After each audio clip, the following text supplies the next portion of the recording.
Ölüdeniz. Turkuaz bir su var ama suya girdikten sonra hemen derinleşiyor ve suyun dibi hiç gözükmüyor.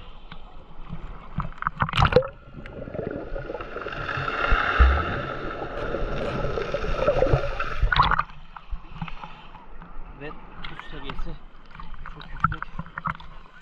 Şuradan paraşütçüler iniyor. Şu an inen yok. Şu yoldan ilerleyince vadi, Kelebekler Vadisi orada.